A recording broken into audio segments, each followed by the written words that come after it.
Irmãos, abramos nossas Bíblias em Atos, capítulo 20, e vamos ler o verso 24. Atos 20, 24. Porém, em nada considero a vida preciosa para mim mesmo, contanto que complete a minha carreira e o ministério que recebi do Senhor Jesus, para testemunhar o Evangelho da graça de Deus. Vamos notar aqui com atenção essa última frase, o Evangelho da graça de Deus. Vamos lá ainda à primeira epístola de Paulo a Timóteo, capítulo 1. 1 Timóteo, capítulo 1, verso 11. Segundo o Evangelho da glória do Deus bendito, do qual fui encarregado. E aqui notemos bem essa frase, o Evangelho da glória do Deus bendito. Vamos orar.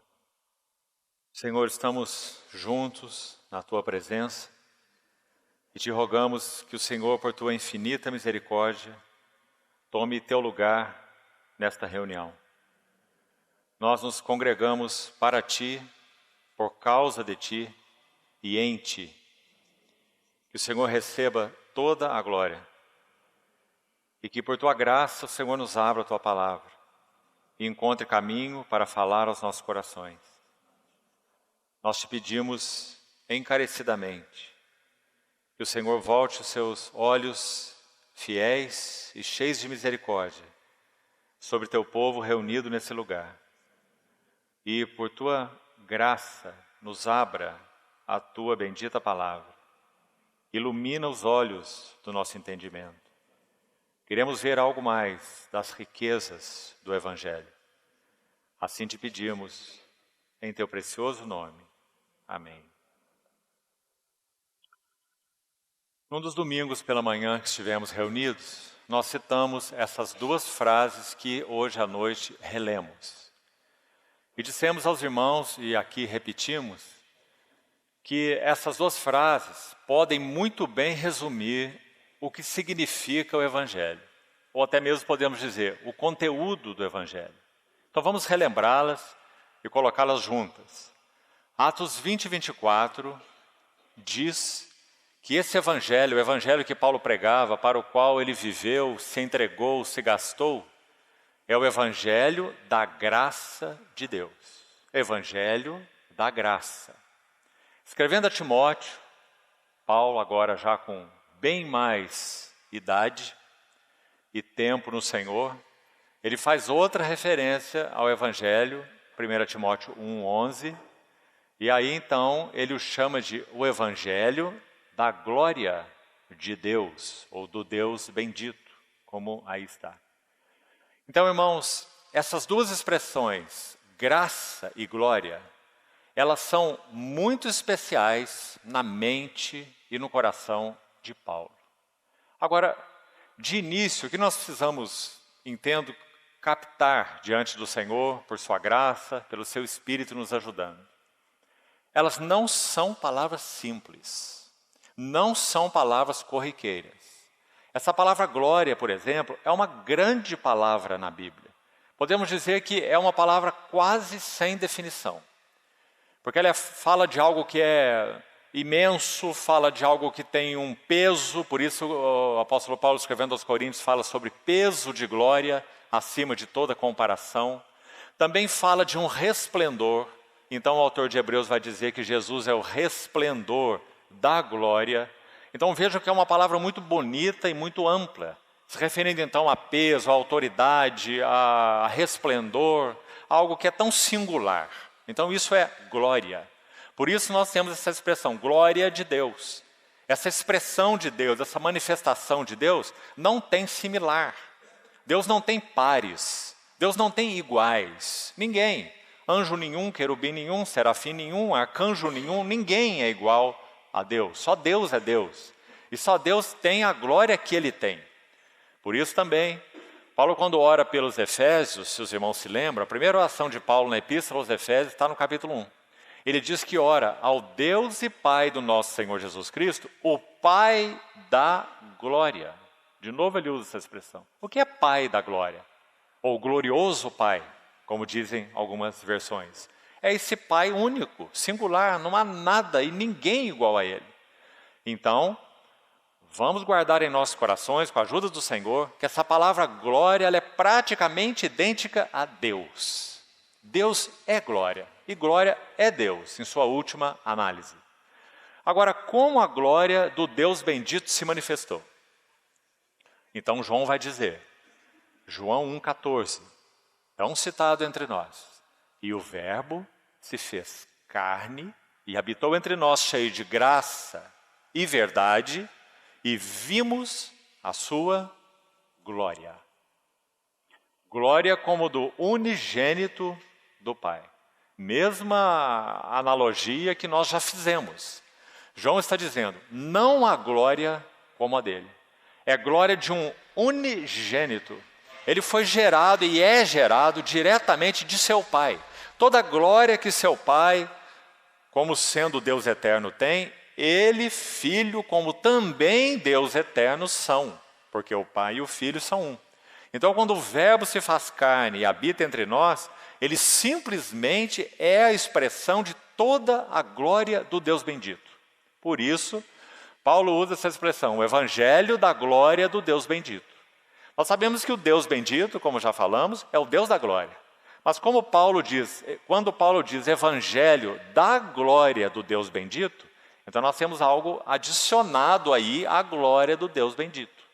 Ele está dizendo que essa glória do Deus bendito se manifestou em uma pessoa, e essa pessoa é o Evangelho.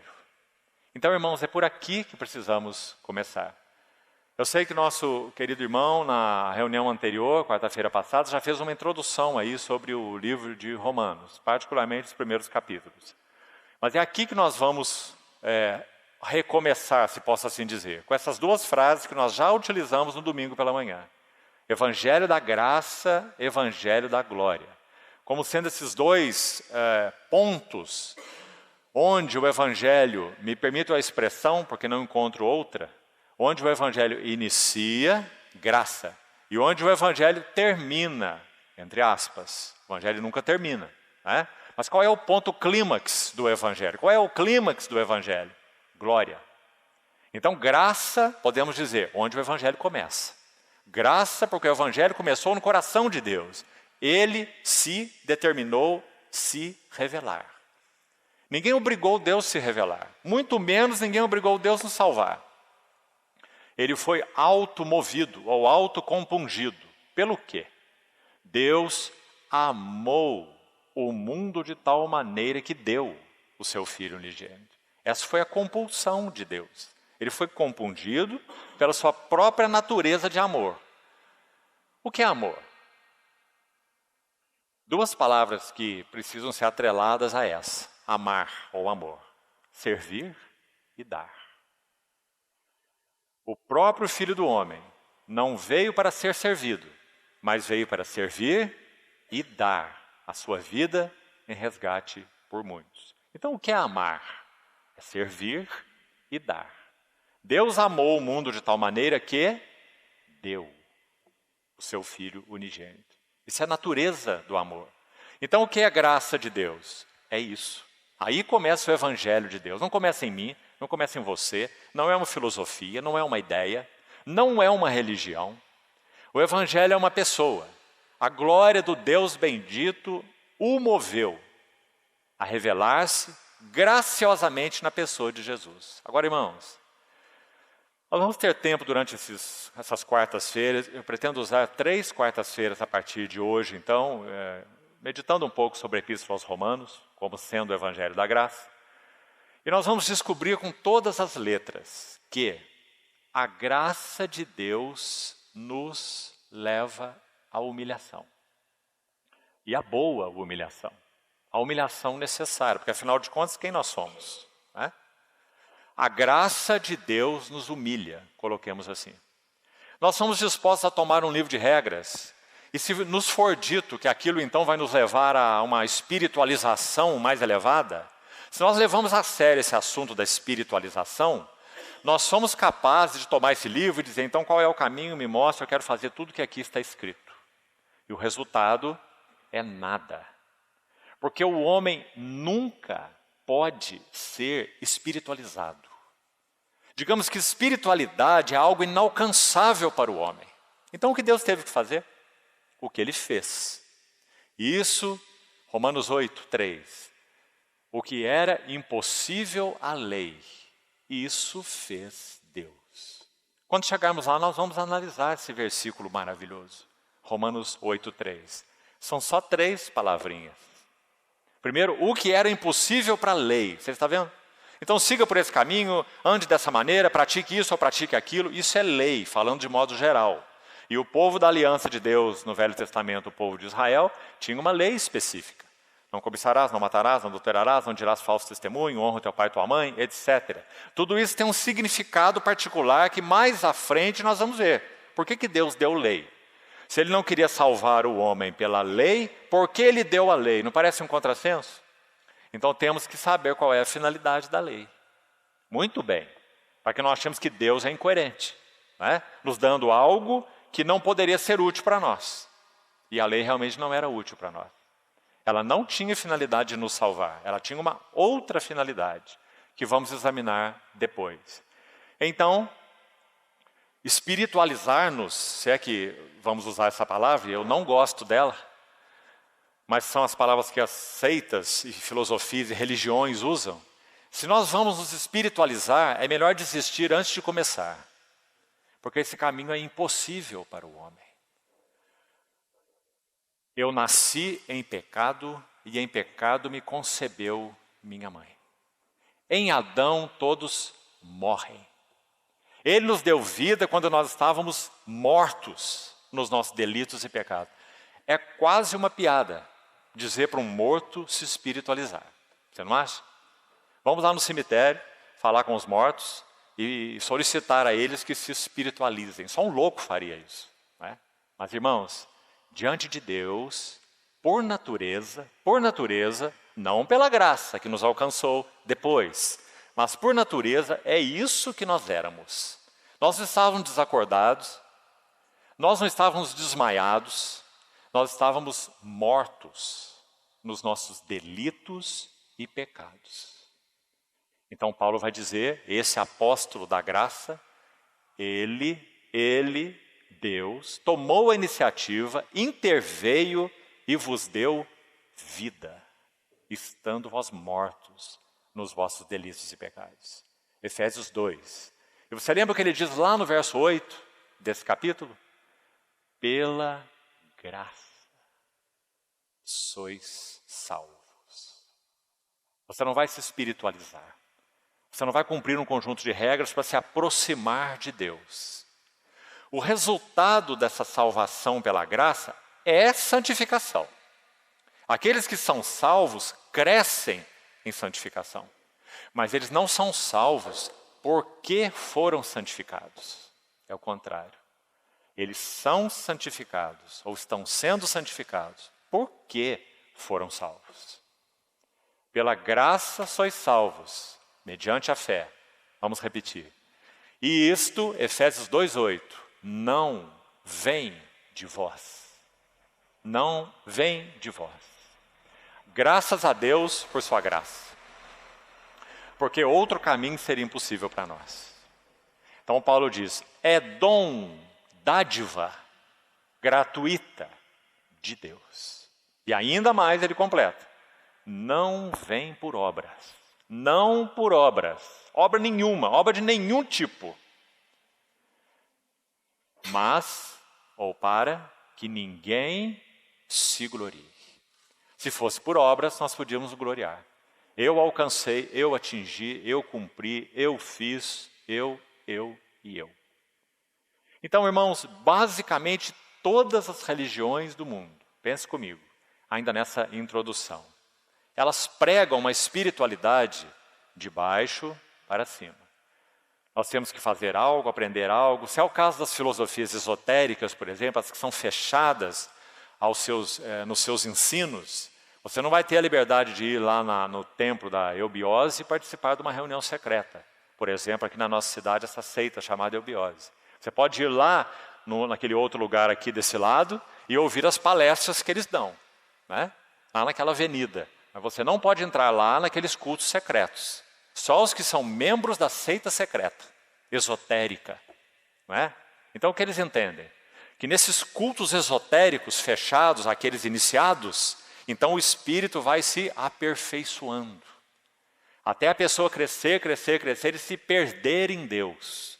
Essa é a maneira que a espiritualidade é anunciada. Sabe o que é isso? Isso é uma heresia.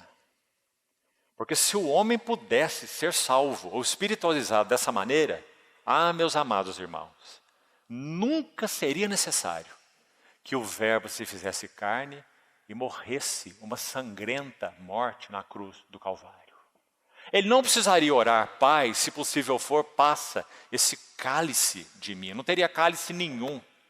Ele não precisaria dizer, meu Deus, por que me desamparaste? Ele não precisaria suar gotas como de sangue no Getsêmani, por mim e por você.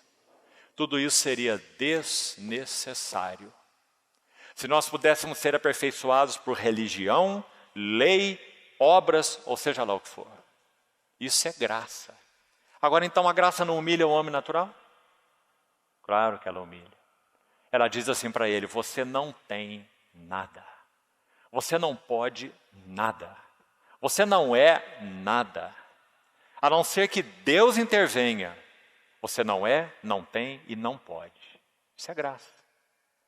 Então ela coloca o homem de lado e coloca a cruz no centro. Por isso, amados irmãos, acorde, querido irmão e irmã.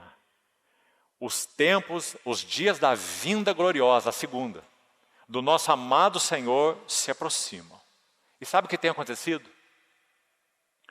Mais e mais, nós estamos ouvindo essa mensagem contrária à graça.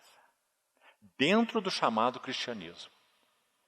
Religião, obras, pratique isso, pratique aquilo, faça isso ou faça aquilo, para ser aceito por Deus.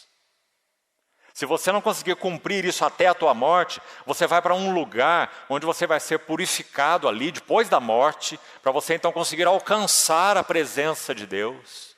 Você vê? E de muitas maneiras essa mesma mensagem é anunciada, porque elas são contrárias à graça. Então a graça é muito chocante para o homem. Por isso nós só podemos receber a graça pela ação do Espírito Santo iluminando o nosso homem interior. Então, Ele, o Espírito Santo, é o único capaz de verdadeiramente nos regenerar. E nos fazer dizer sim para o nosso Senhor Jesus Cristo, o nosso Salvador. E dizer não para todos os esforços próprios. Os irmãos prestaram atenção em um dos textos que nosso irmão citou na abertura hoje? Hebreus 9,14. Muito mais o sangue de Cristo. Sangue de Cristo, que não seria necessário se nós pudéssemos nos salvar. Muito mais o sangue de Cristo, que pelo Espírito eterno, a si mesmo se ofereceu, sem mácula, a Deus, purificará nossa consciência das obras mortas, para podermos servir ao Deus vivo. Como podemos nos tornar servos do Deus vivo? Pelo precioso sangue de Cristo, nós temos que ser purificados de obras mortas. Aquelas que nós achamos que podemos fazer para satisfazer a Deus, ser aceitos por Ele e salvos. Isso é uma heresia. Me permitam repetir, se isso fosse assim, a sangrenta cruz não seria necessária.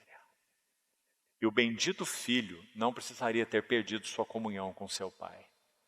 Aquele verso magnífico de Coríntios, 2 Coríntios 5:21, que diz assim, aquele Jesus que não conheceu o pecado, Deus o fez pecado em nosso lugar, ou por nós. Também não seria necessário, se nós pudéssemos nos salvar. Ele o fez pecado por nós, para que nele, e o que é nele? Nossa união com Ele pela fé. Cremos nele. Conhecemos o Evangelho, pela graça de Deus nos foi revelado o único caminho de salvação. O Verbo divino que se fez carne, o Filho de Deus, o nosso Redentor, sua preciosa obra na cruz do Calvário. Não é? Então nele, isso é nele, fé, união com ele, nós fôssemos feitos justiça de Deus. Que lindo, irmãos. Se tivermos tempo, quem sabe uma outra sessão, se for o caso, nós vamos falar um pouco sobre Martinho Lutero e como ele entendeu isso. Era um homem que, se juntar todos nós juntos, não chegaríamos nem aos pés do que Martinho Lutero praticou para tentar ser aceito por Deus. Ele era um monge. Outro dia contamos melhor a história, só um pouquinho para você saber. E ele chegava a dormir em uma cela, eles viviam enclausurados como monges, e ele tirava a sua roupa, que já era pouca, e dormia no chão, na cela fria. Qual o propósito? Mortificar as paixões da sua carne. Uma autoflagelação. Ele fez isso muitas vezes. Em uma das suas biografias, ele diz que provocou danos irreparáveis à sua saúde por causa disso. E sabe o que ele conseguiu?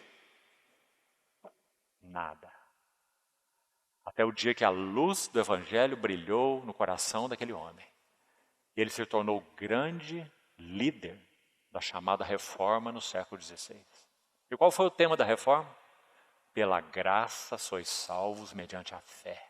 Isso não vem de vós, é um dom de Deus.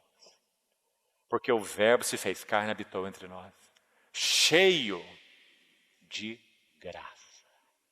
E é assim que nós somos salvos. Então, Atos 20 e 24. Paulo disse que toda a sua vida seria gasta para testemunhar o Evangelho da graça de Deus. Expressão linda. Agora nós precisamos da outra, sabe por quê? Porque nós somos tão complicados. Nós podemos chegar ao ponto de realmente conhecer a graça de Deus no Senhor Jesus, sermos salvos. E então dizermos assim: agora eu tenho a certeza, conheço meu Salvador. Pela graça de Deus ele foi revelado a mim e eu criei nele, também pela graça. Então agora eu cruzo meus braços e aguardo que ele venha e eu esteja para sempre com ele. Então, graças a Deus, nós temos um outro termo. O Evangelho da glória do Deus bendito. Porque aí aqueles que foram e são salvos pela graça, eles compreendem que eles foram chamados para a glória. Não apenas salvos pela graça, mas chamados para a glória. Isso nos interessa muito, o que é ser chamado para a glória. Então nós vamos gastar essas reuniões que teremos, não apenas essas 3 sobre Romanos, mas várias outras. Ainda vamos estudar o Evangelho de Paulo em Efésios, o Evangelho de Paulo em Colossenses. Então nós vamos ver o que é essa glória para a qual nós fomos chamados. E porque isso não nos deixa de braços cruzados. Sabe o que o Evangelho faz conosco? O Evangelho nos coloca em pleno descanso. Nós não estamos atribulados. Nós não estamos ansiosos. Como eu posso fazer para ser salvo? Como Deus pode me aceitar? Como eu posso orar de verdade, Pai meu que está no céu? E ter o Espírito testificando com o meu Espírito que eu sou o Filho de Deus, Romanos 8, e você também, não é? Tudo isso é pela graça. Então o Evangelho nos coloca em uma cadeira de descanso. Estamos em Cristo. Mas também o Evangelho é altamente estimulante no caminho da santidade. Porque ele não apenas diz, você foi salvo. Ele diz, você foi salvo para que a beleza de Cristo, seu caráter, sua glória, seja vista em você. Então esse é o Evangelho da glória do Deus bendito. Então, irmãos, é uma dupla posição. É uma posição de pleno descanso e, por outro lado, é uma posição de trabalho. Por isso Paulo vai dizer assim, fazei morrer a vossa natureza terrena, porque já fostes mortos com Cristo. Morrestes com Cristo para os rudimentos do mundo, então fazei morrer a vossa natureza terrena. Então, sem compreender esses 2 aspectos do Evangelho, nós não entendemos o Evangelho plenamente, não é? Podemos ficar aqui só com a graça, aninhados na graça. Nós vamos perder de vista a glória, aquilo para o que nós fomos chamados. Então, entendendo isso, vamos ler mais alguns versículos. Abra, por favor, 1 Pedro, capítulo 5, verso 10. Esse texto também citamos num domingo pela manhã. 1 Pedro 5, 10.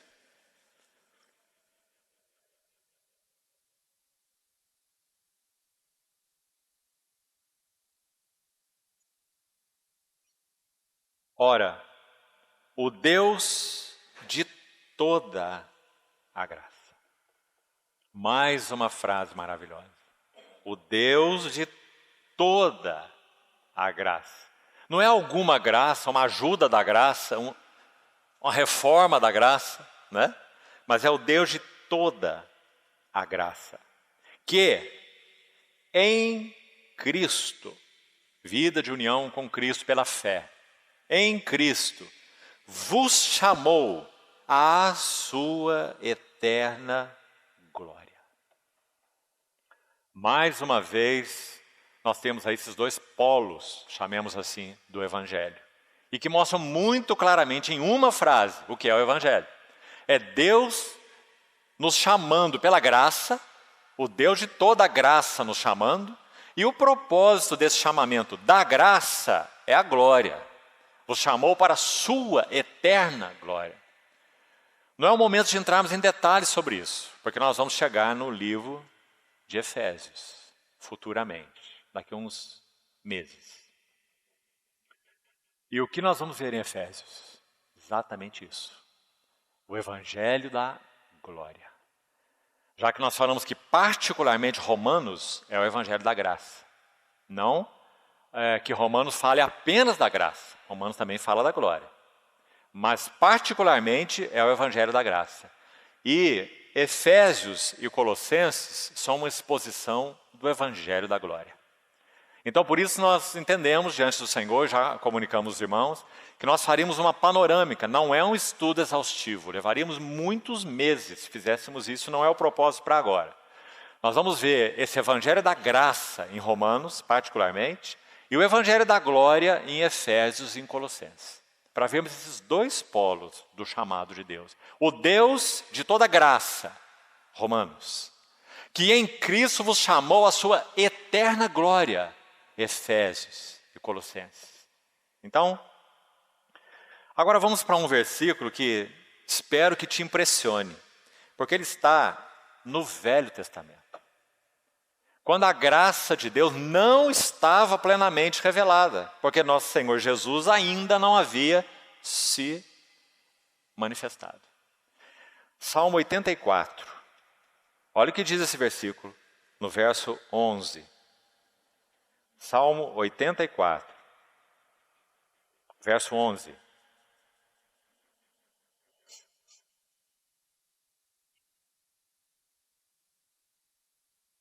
Esse é um dos cânticos, graças ao Senhor, que nós entoamos como congregação. Como amáveis são os teus tabernáculos, Senhor dos exércitos. Assim começa o Salmo 84. Veja o verso 11.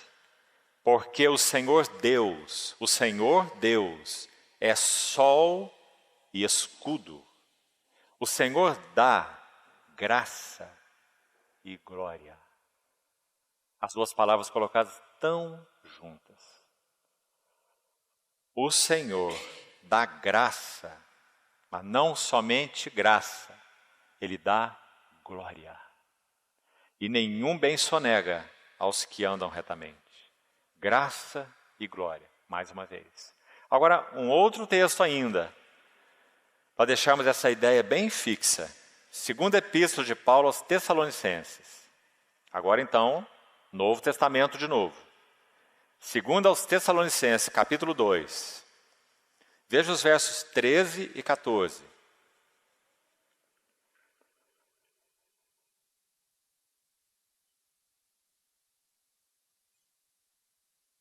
Vamos ler com muita atenção. Segunda aos Tessalonicenses 2, 13 e 14. Entretanto, devemos sempre dar graças a Deus por vós, irmãos amados pelo Senhor. Graças pelo quê, Paulo vai dizer? Por que devemos dar graças a Deus por vós? Por isso que Deus vos escolheu desde o princípio para a salvação, pela santificação do Espírito e fé na verdade. É um tremendo verso. Está dizendo que Deus nos escolheu para crer no Senhor Jesus, para sermos, desde o princípio nos escolheu para salvação, pela santificação do Espírito e fé na verdade. Agora, olha o verso 14. Se o verso 13 está falando da graça de Deus, o Deus que nos escolheu desde o princípio para a salvação, isso é a graça de Deus. Olha o verso 14. Para, que então designa propósito. Para o que Ele nos escolheu desde o princípio para a salvação. Para que essa salvação? Até onde vai essa salvação? O que significa essa salvação? Então, verso 14. Para o que também vos chamou, mediante o nosso evangelho, para alcançar a glória de nosso Senhor Jesus Cristo. Irmãos, esse não é um dos versos mais contundentes do Novo Testamento? O que você acha? Se nós temos sabido, pela revelação do Espírito Santo, graças ao Senhor por isso, algo do que é a glória do nosso Senhor Jesus, nossos olhos têm sido abertos para essa imensa glória dessa pessoa. Olha o que esse versículo está dizendo. Que nós fomos chamados para alcançar a mesma glória. Alcançar a glória do nosso Senhor Jesus Cristo. Irmãos, isso já está em processo em nossas vidas. Quando isso se consumará? A segunda vinda do nosso Senhor Jesus. Quando então Paulo chama em Efésios 5 essa igreja gloriosa,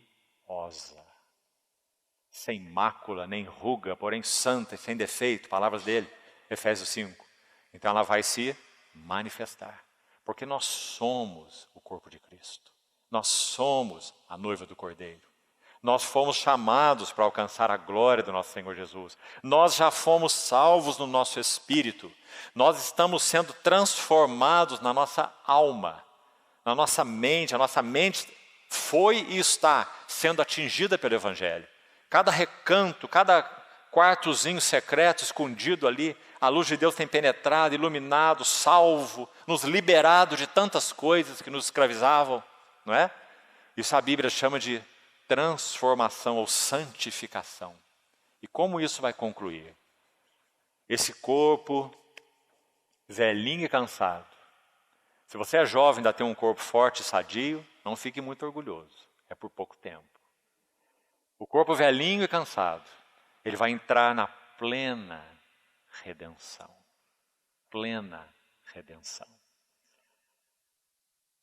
Ressoada a trombeta de Deus, os mortos ressuscitarão primeiro, os que morreram em Cristo, estão unidos a Ele pela fé, e nós, os vivos, seremos transformados. Não em um processo agora, mas num abrir e fechar de olhos. Que maravilha!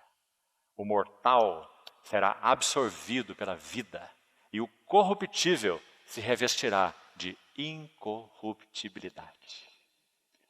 Então se ouvirá aquela voz, tragada, finalmente, tragada foi a morte pela vitória.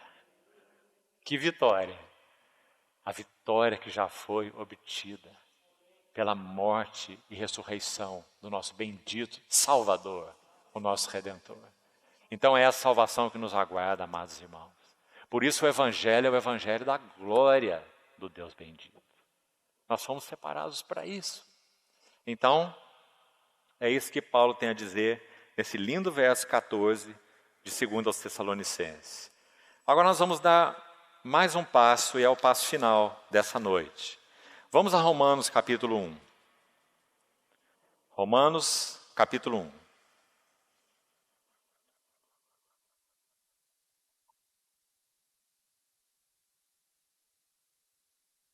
1. Paulo começa esse lindo evangelho e o termina usando a palavra evangelho.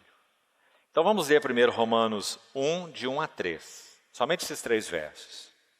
Paulo, um doulos, um escravo ou um servo de Jesus Cristo, chamado para ser apóstolo, separado para o evangelho de Deus. Está vendo? Primeiro versículo de Romanos. Está dizendo que o que ele vai fazer em Romanos é uma exposição do Evangelho. O conteúdo do Evangelho, as glórias do Evangelho, a graça do Evangelho, o poder do Evangelho. Né? Então ele diz que foi separado para o Evangelho de Deus. Vamos seguir aqui até o verso 3.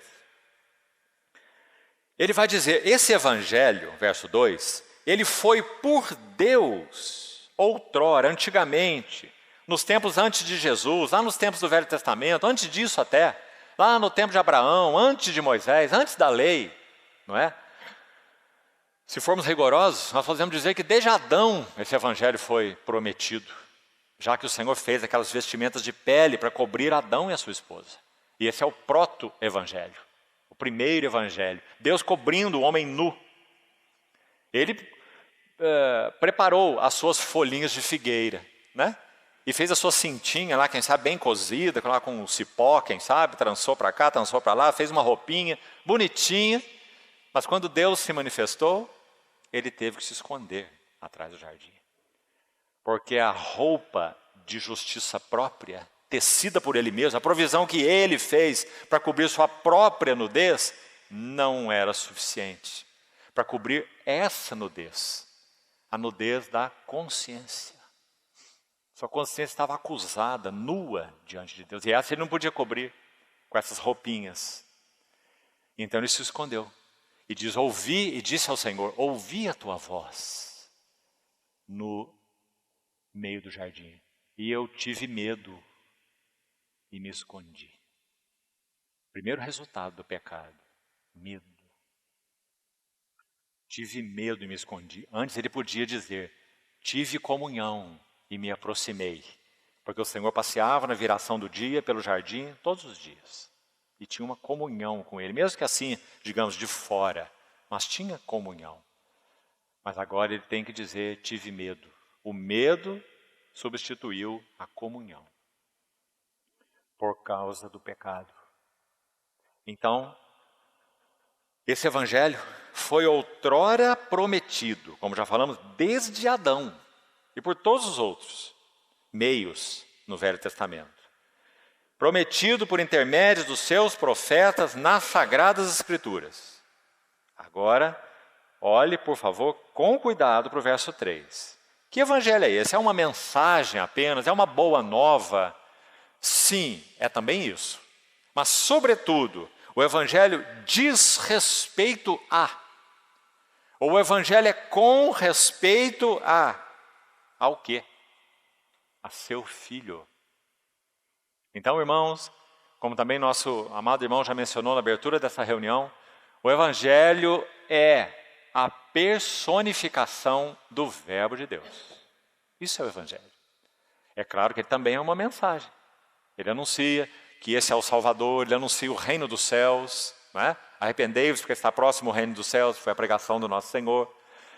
Mas isso tudo por quê? Porque o evangelho é a pessoa de Jesus. Então quando nós falamos, eu conheci o evangelho, nós estamos dizendo, eu conheci Jesus. Quando nós falamos, eu fui salvo pelo evangelho, nós estamos dizendo, eu fui salvo por Jesus. Quando nós falamos que a nossa vida é para testemunhar o evangelho, como Paulo falou em Atos 20, 24, nós estamos dizendo, minha vida é para testemunhar Jesus. Porque o evangelho é Jesus. O evangelho, de novo, verso 3, é com respeito a seu filho. Não é? Então ele não anuncia apenas perdão de pecados, livramento da ira de Deus, união com Cristo na sua morte, justificação pela graça por meio da fé. Tudo isso faz parte do evangelho. Porque é o que Cristo realizou na sua obra bendita. Então o evangelho é com respeito a uma pessoa, é o seu filho. Então, amados irmãos, antes de citar o outro verso para mostrar como Romanos termina, me permite dizer o seguinte. Nós podemos transformar o evangelho numa coisa que ele não é. E abraçarmos o evangelho apenas como uma mensagem. Por exemplo, nós já estamos há muitos anos juntos, já são algumas décadas. Algumas pessoas se colocaram entre nós e abraçaram, digamos, uma mensagem, entre aspas. Compreende? Mas não permaneceram. Nós só permanecemos quando nós abraçamos uma pessoa e não uma mensagem. O Evangelho é uma pessoa. Se nós não nos apegarmos a Ele, nós não permaneceremos. Nós podemos tornar até professores de Bíblia. Muitos já se tornaram teólogos famosos, mas não abraçaram o Senhor Jesus. Por que nós sabemos? Porque eles vão avançando nessa vida deles, né? E daí a pouco eles começam a questionar a Bíblia, as obras do Senhor Jesus, os milagres e muita coisa mais. Mitos, dizem que na Bíblia há mitos, e precisamos separar o mito da verdade. Teólogos, compreende, irmão? Porque eles abraçaram uma mensagem, eles não abraçaram uma pessoa, o nosso Senhor Jesus Cristo. Mas quando nós abraçamos essa pessoa, esse abraço é eterno. Porque nós fomos, na verdade, chamados para esse abraço. Também, algumas reuniões atrás, nós falamos sobre o abraço eterno da Trindade. O abraço com que o Pai abraça o Filho pelo Espírito. Inviolável. Essas três pessoas benditas. Nós fomos chamados para esse abraço, na pessoa do nosso Senhor Jesus. Então, na verdade, foi Ele que nos abraçou. Ele que nos chamou. Né? E nós, graças a Deus, reagimos a esse abraço. Nós não ficamos assim de braço cruzado, não. Ele veio a nós e nós reagimos a esse abraço. Então, isso é o Evangelho. Não é aderir a uma mensagem, é unir-se a uma pessoa, pela fé. Então, esse Evangelho é com respeito ao seu filho, verso 3, o qual, segundo a carne, veio da descendência de Davi. Vamos ficar só até aí com esse texto. Vamos ver como termina Romanos. Então vamos ao capítulo 16, os últimos versos. Romanos 16, 25.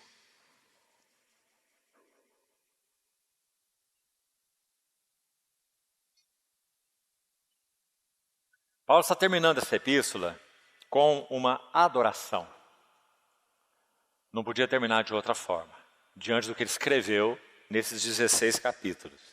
Então ele diz, ora, aquele, observe que o a está craseado, aquele Deus, que é poderoso para vos confirmar segundo o meu evangelho. Aqui queria parar um pouquinho. Não se assuste quando nós usamos, para essa última série que teremos sobre a vida e serviço de Paulo, quando nós usamos a expressão Evangelho de Paulo. Não se assuste com essa expressão. Ela é baseada nesse versículo que você está acabando de ver na sua Bíblia. Só há um Evangelho. Não há o Evangelho de Paulo, o Evangelho de Pedro, o Evangelho de João. Na verdade, há um único Evangelho. É o Evangelho de nosso Senhor Jesus Cristo. Porque Ele é o Evangelho. Não é? Mas Paulo conheceu esse Evangelho. E esse Evangelho se tornou real, vivo, profundo, impactante na vida dele de tal forma que ele chama de meu Evangelho. Nada disso era dele. Ele era só um religioso, judeu, fariseu. E um muito bom religioso, por sinal. Né? Mas um dia o Evangelho o alcançou. Na estrada de Damasco, onde ele ia perseguir cristãos. E ele foi feito um escravo do Evangelho. Ou um escravo do Senhor Jesus Cristo. Né? Então ele chama esse Evangelho de meu Evangelho. É tão linda essa expressão, irmão. Porque ele está dizendo, esse é meu depósito, essa é minha alegria, é por isso que eu vivo, é por isso que eu labuto. Esse é meu serviço por toda a minha vida. Em nada considero a vida preciosa para mim mesmo, contanto que eu complete a minha carreira. E o ministério que eu recebi do Senhor Jesus para testemunhar o Evangelho da graça de Deus. Texto que nós lemos aí logo na abertura, Atos 20 e 24. Então, sim, ele pode e deve chamá-lo de seu. E nós também, irmãos, em alguma medida, queira o Senhor que numa grande medida, também podemos chamar de meu Evangelho. Aquele que me conquistou, aquele que me fez servo, aquele que me levou a focar a minha vida totalmente nele, aquele que me deu razão de viver, aquele que me deu uma missão muito clara. E não é fazer coisas para Deus, é testemunhar da glória de Jesus em minha vida pessoal. E assim você na sua. Todos nós poderíamos dizer isso, né? Então, esse é o meu evangelho. Voltando aí para o verso 25 de Romanos 16. Agora, qual é o conteúdo desse evangelho? Então, cada frase aqui é importante. A pregação de Jesus Cristo. Está vendo? E aqui, irmãos, que o Senhor tenha misericórdia da sua igreja. Quanta pregação existe hoje em dia. Particularmente a maioria dessas de televisão e rádio, que não são pregação de Jesus Cristo. São pregação de barganha com Deus, são pregação de motivações pessoais, são pregação de psicologia, autoajuda, suborno, não é? Mercadejando um evangelho que, na verdade, ali não é evangelho nenhum, uma petição de dinheiro infindável, não é? Então, não é pregação de Jesus Cristo. Olha essa frase. Então, que o Senhor nos dê ouvidos sensíveis, irmãos. Sabe, nosso coração não é lata de lixo. Nós não devíamos ficar ouvindo essas baboseiras desses falsos mestres, falsos profetas. Ou o evangelho é pregação de Jesus Cristo, ou não é nada. É bobagem, é lixo. Então Paulo vai dizer, meu evangelho é a pregação de Jesus Cristo. Quer ver um versículo, nós já vamos voltar aí, não desmarque esse texto de Romanos. Olha o que está escrito em Atos 5:32. Atos 5:32.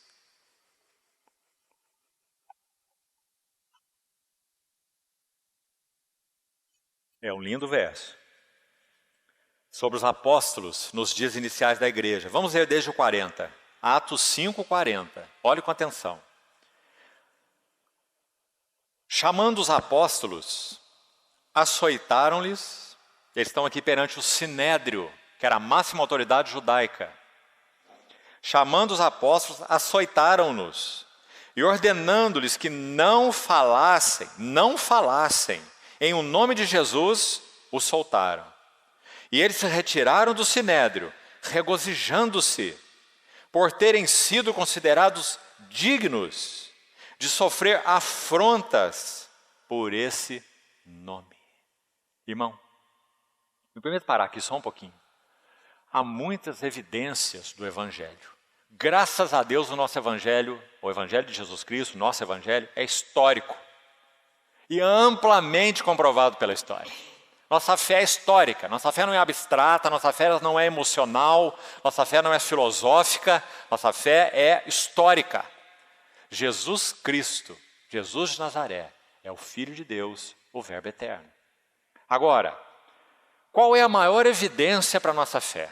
Não são nem mesmo os fatos históricos. A evidência mais robusta da certidão ou da certificação da nossa fé, sabe qual é? É que esses covardes que estão aí, e me permito usar essa palavra, porque aí está Pedro, que negou o Senhor 3 vezes, certo? Dizendo que iria com o Senhor até a morte, e pelo Senhor ele daria a sua vida, e foge, abandona o Senhor. Agora está esse covarde transformado, ele está levando açoites, pela autoridade máxima do Sinédrio, sabe, irmãos? Até ser chamado para ser arguído por essas autoridades já metia medo em qualquer um.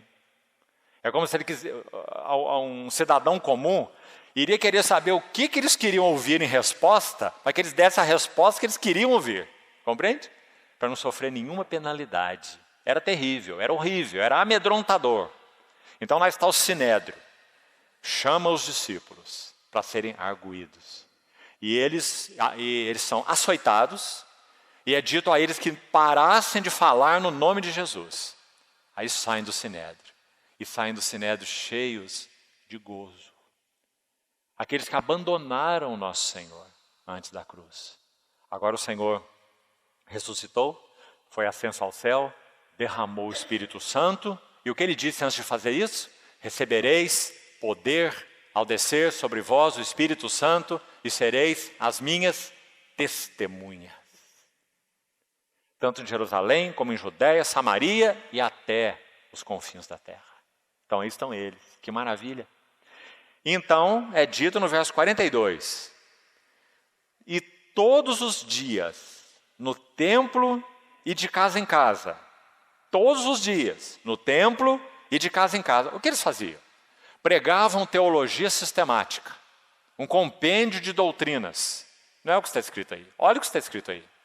Qual é a mensagem dos apóstolos? O que eles anunciavam todos os dias no templo e de casa em casa? Podemos dizer assim, as glórias do Senhor Jesus Cristo.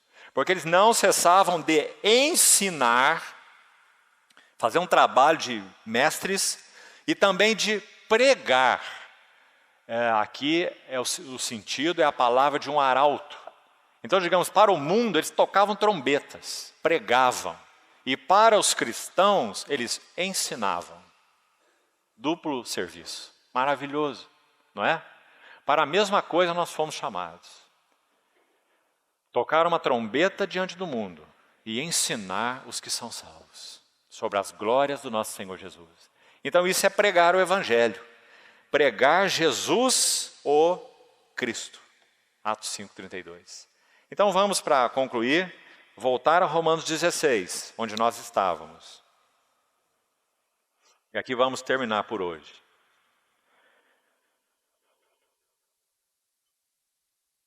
Vamos ler de novo o verso 25, para chegar onde estávamos. Ora, aquele que é poderoso para vos confirmar segundo o meu evangelho e a pregação de Jesus Cristo. Agora temos outra frase linda. Conforme a revelação do mistério. Se não está bem claro, e pode ser que não, gostaria de ajudar os irmãos a entender o que está escrito nesse versículo. A palavra mysterion, no grego original, ela tem um sentido bem interessante. Ela significa fechar a boca. Isso é mistério.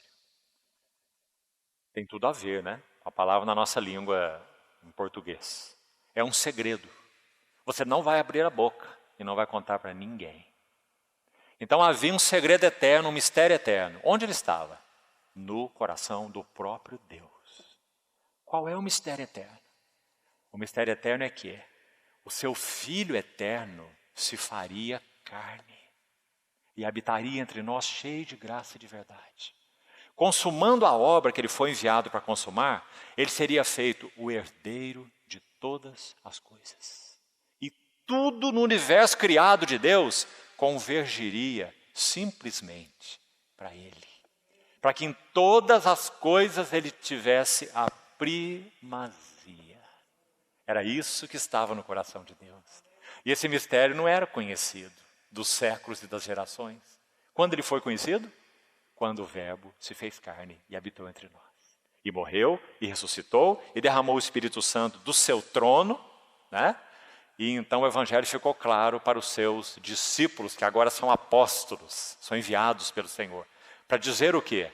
Para dizer que nele habita corporalmente toda a plenitude da divindade, e que aprouve a Deus que nele residisse toda a plenitude, e que para que em todas as coisas ele tenha primazia. Mensagem de Paulo aos Colossenses. Esse é um mistério que estava oculto. Aliás, é a parte A do mistério. É a que toca Jesus mesmo, o Verbo de Deus. Mas tem uma parte B. Sabe qual é a parte B? Somos nós. Nós somos a parte B. A parte B é: Deus também planejou no seu coração esse mistério desde a eternidade, que o seu filho não estaria sozinho. Seu filho não estaria sozinho. Ele escolheu, separou uma noiva para o seu filho, para ter núpcias eternas com ele, servi-lo, amá-lo, conhecê-lo. Lá também diante dele nós não estaremos de braços cruzados, como temos falado tanto aqui.